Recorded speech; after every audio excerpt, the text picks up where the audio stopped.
A paz do Senhor Jesus. Que bom nós estarmos juntos novamente através desse vídeo, onde nós estamos estudando um pouquinho sobre análise dos evangelhos. Deus abençoe você, querido aluno, e vamos orar nesse momento pedindo a bênção de Deus sobre as nossas vidas. Querido Deus, em nome de Jesus Cristo, nós entramos na tua presença agora pelo caminho da oração. E nós pedimos ao Senhor que nos ajude nesse tempo que vamos estar juntos e que possamos crescer na graça e no conhecimento do Senhor. Peço ao Senhor que abençoe as nossas famílias, os nossos cônjuges, os nossos filhos e os nossos ministérios. Peço também que o Senhor perdoe os nossos pecados, nossas faltas, nossos erros, nossas transgressões da santa lei do Senhor e também, Deus, e as nossas omissões, Pai, de às vezes termos a oportunidade de fazer o bem e não temos feito. Obrigado, Senhor, nós oramos em Teu nome. Amém. Hoje, então, é a nossa terceira aula sobre análise dos evangelhos.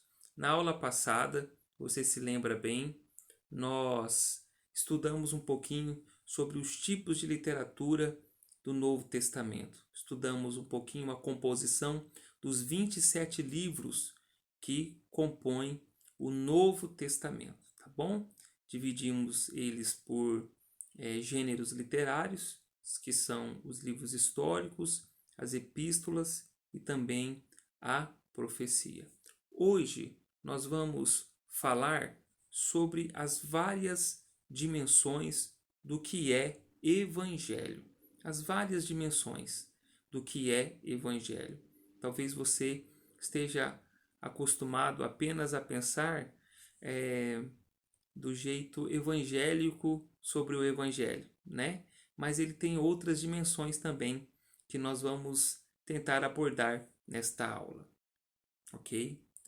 Então, a primeira dimensão é que o evangelho é uma palavra comum em muitas épocas e também em muitos povos. Nós chamamos essa maneira de enxergar de maneira diacrônica.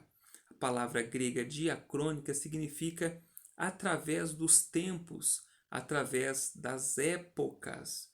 Assim, a palavra euangelion no grego, na verdade, significava apenas uma boa notícia. Portanto, essa palavra euangelion ou evangelho, ela simplesmente significava uma boa notícia e é uma palavra que já existia antes mesmo de Jesus estar conosco presencialmente, fisicamente. É uma palavra que pertencia a outras culturas, a outras épocas. Essa é uma palavra que antecede o cristianismo. Então, os linguistas chamam esse fato, esse ato de nós pegarmos emprestados uma palavra de uma outra cultura, de uma outra época e transicionarmos ela para o nosso momento, os linguistas chamam de como é o nome mesmo? Decalque. Decalque. É como você está fazendo o seguro do seu carro e então vem alguém da seguradora e tira o número do chassis do seu carro e aí então ele fez o decalque. Também quando você vai ao Detran e você precisa fazer o decalque. Então é uma transferência do que é uma realidade para uma outra realidade. A palavra evangelho, ela nem sempre foi uma palavra religiosa. Ela foi uma palavra que simplesmente significava boa notícia. E ela era usada em vários momentos de outros povos, de outras culturas. Significava sempre uma boa notícia ou sempre uma palavra de vitória, né? Mas não necessariamente ela era religiosa.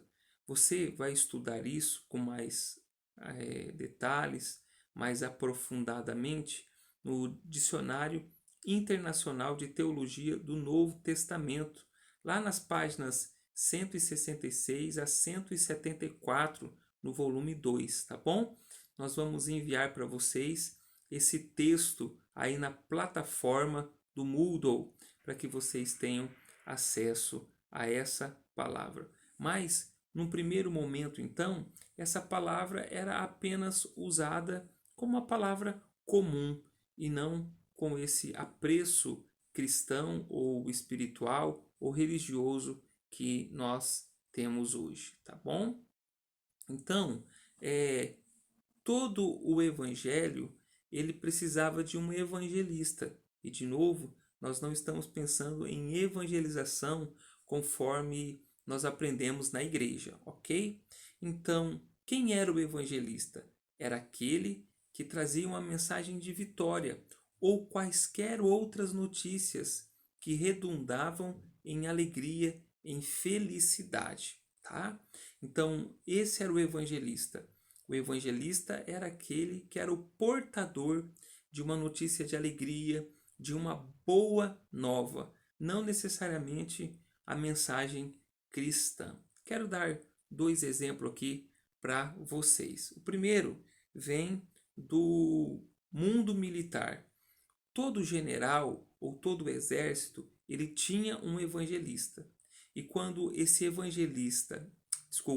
quando esse exército ele acabava de derrotar o seu inimigo, ele vencia, esse evangelista saía do seu campo de batalha, do seu campo de guerra e ia levar a notícia de vitória para a cidade de origem. Por exemplo, o Império Romano tinha o seu evangelista.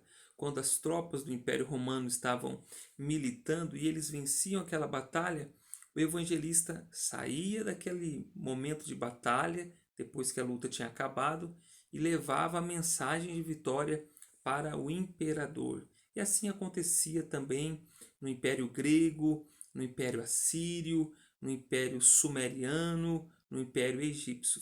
Todos eles tinham um evangelista que não entregavam uma mensagem espiritual, uma mensagem de salvação, mas simplesmente uma mensagem de vitória, uma mensagem de alegria. O segundo exemplo também pode ser tirado de quando um rei anunciava que a sua esposa estava grávida ou que o seu filho era recém-nascido. Então era uma boa notícia. Essa boa notícia também era considerado um evangelho. Então a primeira dimensão do nosso estudo nesta hora, nesse momento, a primeira dimensão do que é um evangelho é uma palavra comum em muitas épocas, em muitas culturas, em muitos povos, tá bom? É uma maneira diacrônica que a gente olha para esta palavra etimologicamente, tá bom? O segundo conceito aí, a segunda dimensão de evangelho, é que evangelho também é considerado uma literatura. E nesse sentido, um livro que pode ser canônico, como os nossos 4 evangelhos, ou ele pode ser considerado um livro apócrifo também. Um livro que não é considerado verdadeiro ou de cunho apenas histórico, mas sem implicações espirituais. Por exemplo, nós temos o evangelho apócrifo da infância de Jesus. Nós temos o evangelho apócrifo de Maria Madalena, o evangelho de Judas, o evangelho segundo Pedro, tantos outros evangelhos, tá bom?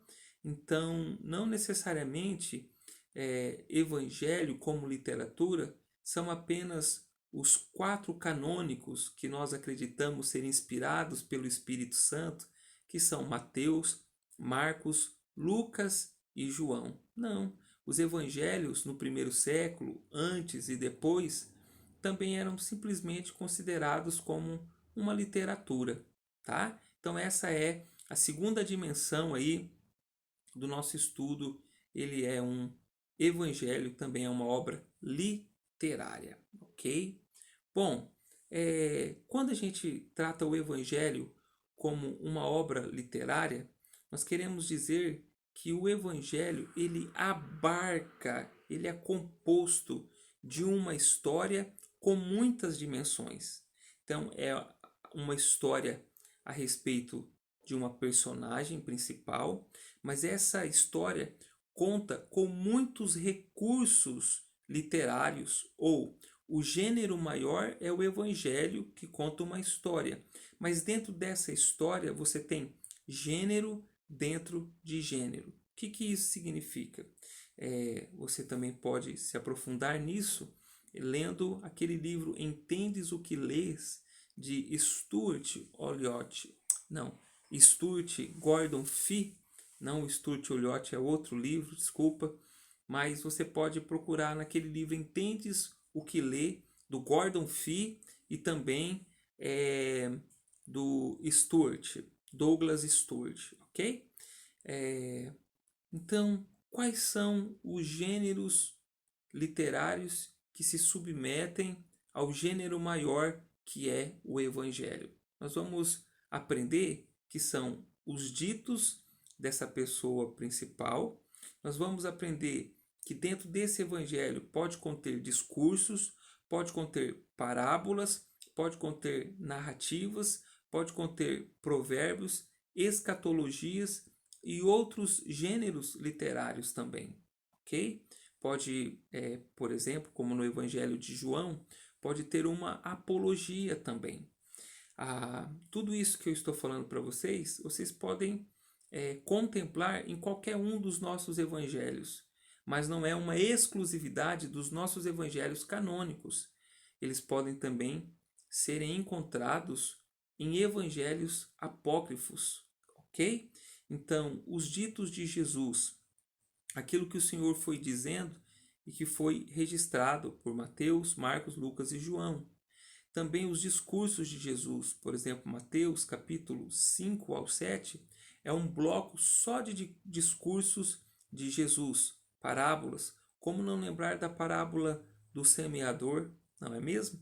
Famosa parábola, né? As narrativas dos milagres de Jesus, as narrativas de Jesus curando as pessoas, libertando as pessoas, né? Provérbios, né? Jesus dizendo, né? Onde estiver o seu tesouro, ali também estará o seu coração. Escatologia, Marcos capítulo 13, fala lá aquele sermão profético do Senhor Jesus. Então tudo isso abarca um tipo de literatura, o evangelho como literatura, ok? Vamos avançar um pouquinho mais. A terceira dimensão do que é evangelho é que o evangelho também é uma mensagem cristã.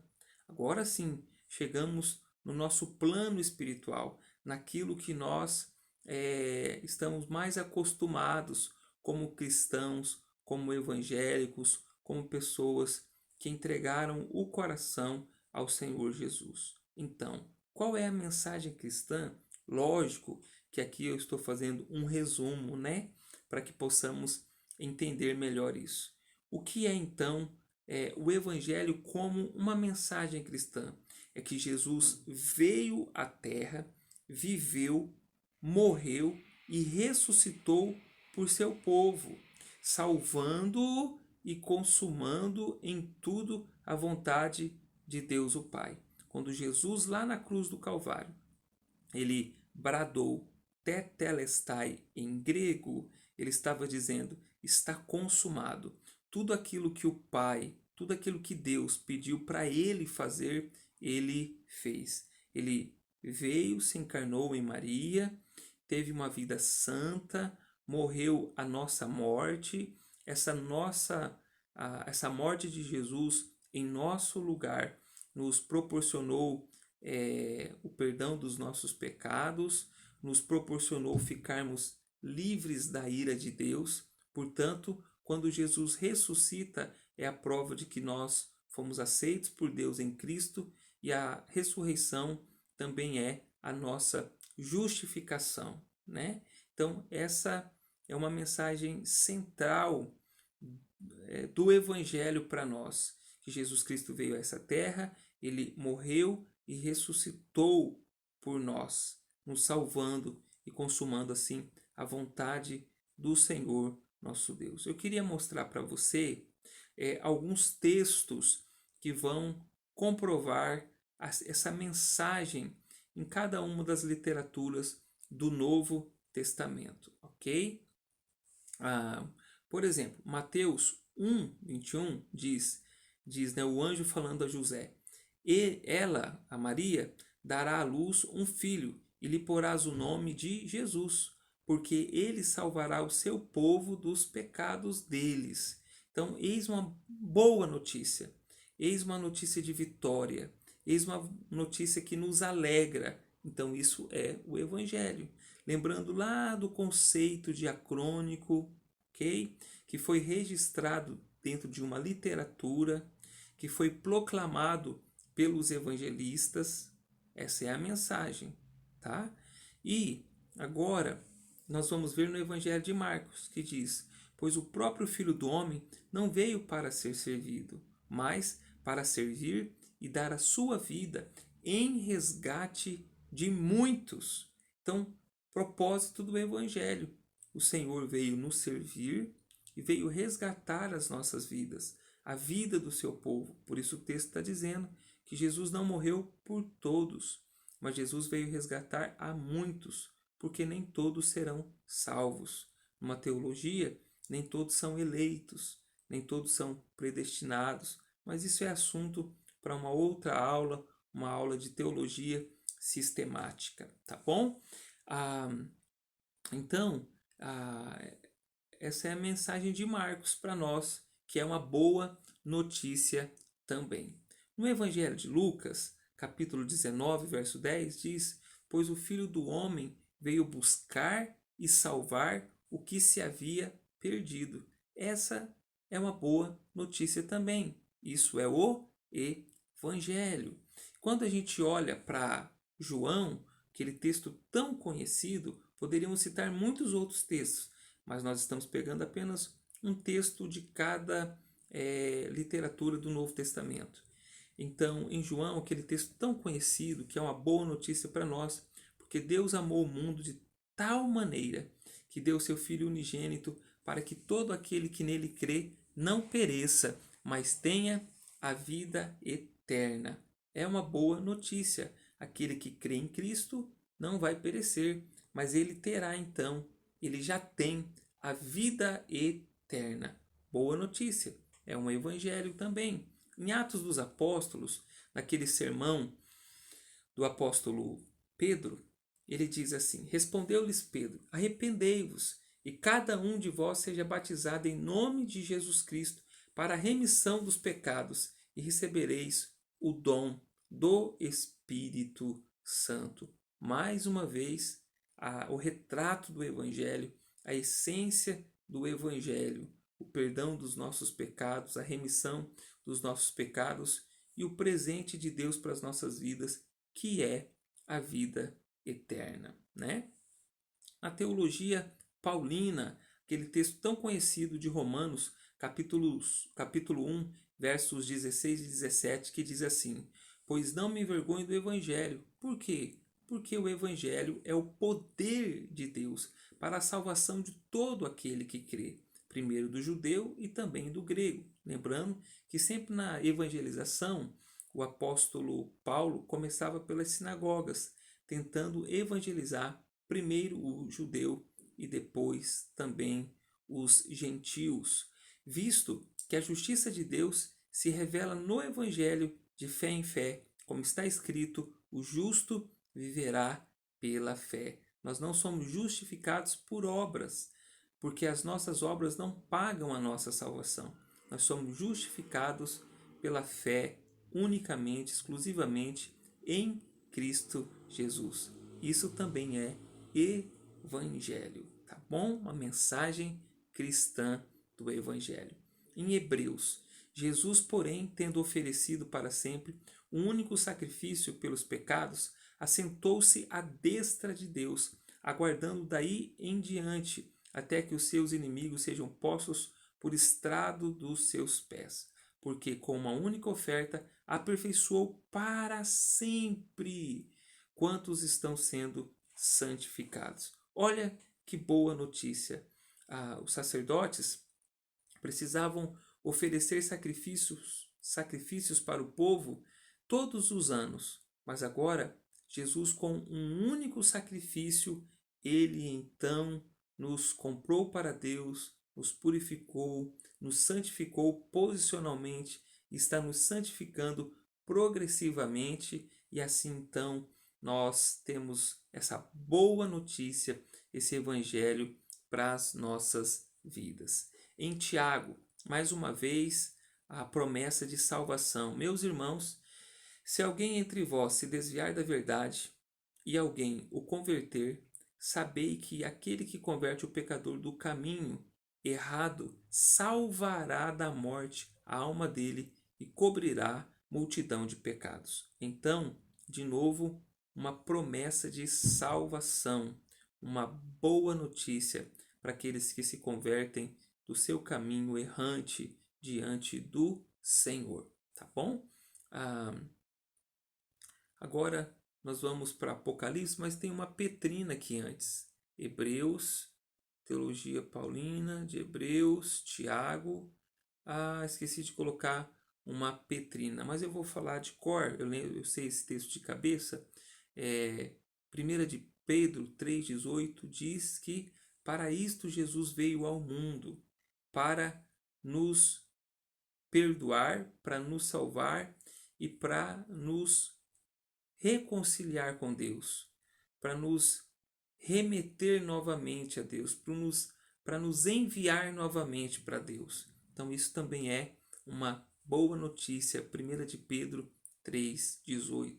E enfim, Apocalipse, e entoava um novo cântico dizendo: digno és de tomar o livro e de abrir-lhe os selos, porque foste morto e com o teu sangue compraste para Deus os que procedem de toda tribo, língua, povo e nação. Apocalipse capítulo 5, versículo de número 9. Então, o evangelho, ele também é uma mensagem cristã, uma mensagem que nós precisamos, como servos de Deus, anunciar às outras pessoas. Então, qual é a essência do evangelho? Primeiro, Deus é santo. Segundo, o homem é pecador. Então o homem tem uma dívida com Deus, porque o Deus Santo não pode tolerar o pecado da humanidade. Essa é a mensagem cristã. Mas o próprio Deus, também sendo justo, também é misericordioso, também é gracioso. E o próprio Deus decidiu pagar essa dívida pecaminosa, essa dívida moral, essa dívida ética para nós. Então, o próprio Deus providenciou esse recurso divino para que nós recebêssemos o pagamento pelos nossos pecados. Qual foi o recurso? O próprio Cristo, que veio a esta terra e se tornou o nosso representante diante de Deus.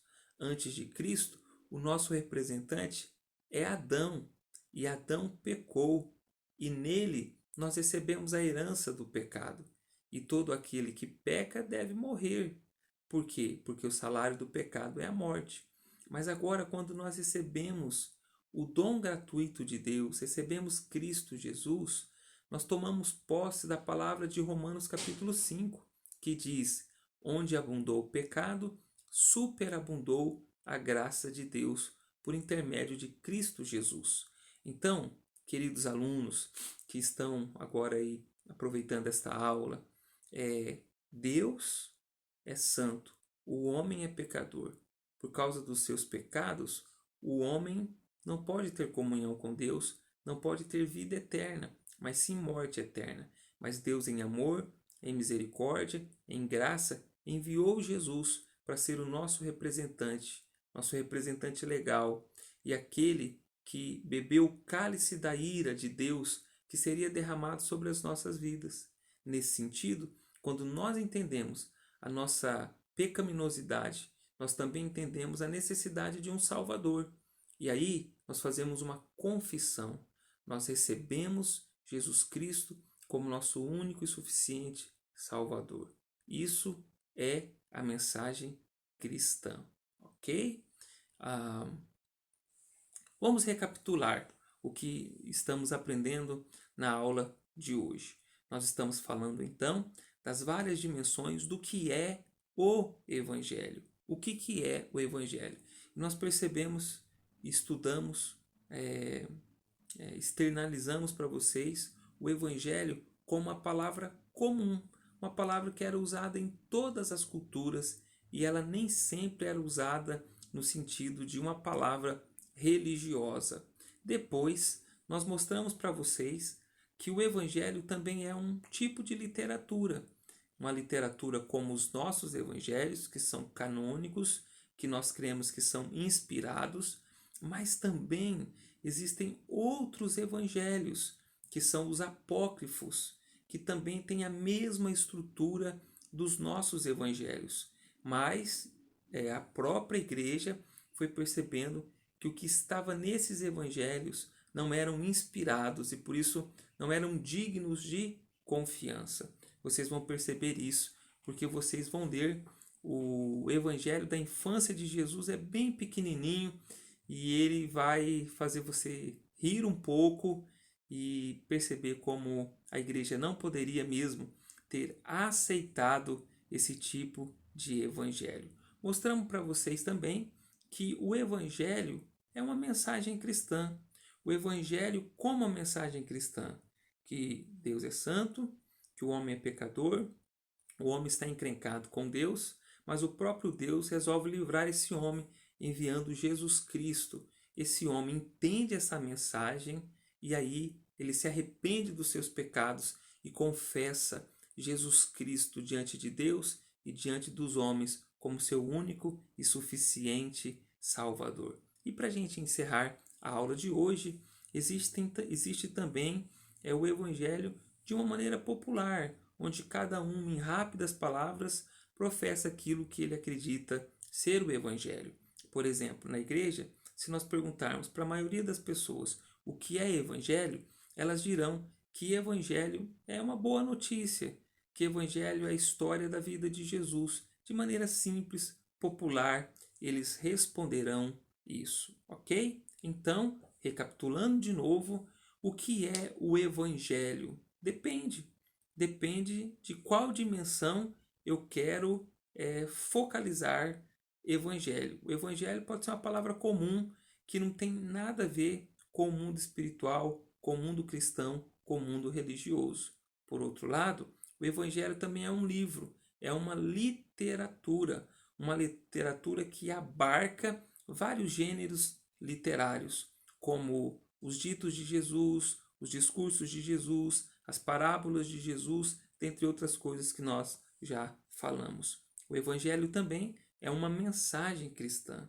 Essa mensagem não muda, irmãos. Queridos alunos, essa mensagem não muda. Essa mensagem é imutável.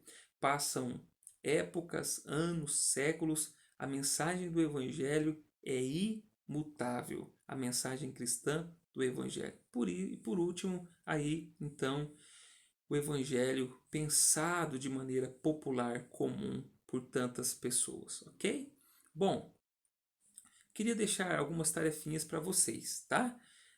Queria que vocês lessem o artigo com o título Evangelho, lá do Dicionário Internacional de Teologia do Novo Testamento.